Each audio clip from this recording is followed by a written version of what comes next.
Төтеншеліктер көше аралап тұрғындар арасында түсіндіру жұмыстарын жүргізуде. Өйткені қыс басталмай жатып, ыстан зардап шеккендердің саны 5-ке жеткен.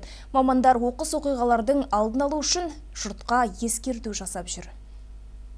Ескертуді елемегендер соңынан сан соғып қалады. Төтенше жағдай департаменті қызметкерлері осылай дейді. Сондықтан да жылыту маусымы кезеңдерінде тұрғын үй секторларындағы газдан уланудың алдын алу, тұрмыстық өрттерге жол бермеу бағытында бұқара арасында түсіндіру жұмыстары жүргізуде. Шара барысында жылыту құрылғыларының техникалық талаптарға сәйкес орнатылуы, мұржалардың тазалануы, балаларды назардан тыс қалдырмау туралы айтылды.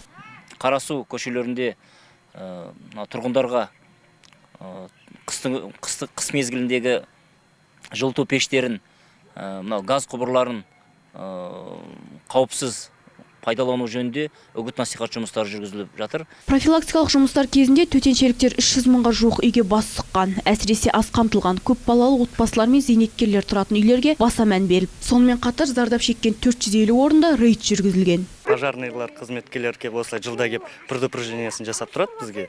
Сондықтан қауіпсіздік қаражасын қарастырамыз өзімізде. Айта кетейік, биыл табиғи газға қатысты 36 факт тіркеліп, 5 адам зардап шегіп, 1 адам қаза болған. Ұлдана Жұбай, Леспек Әбдіжаппар, 7-7 Ньюс.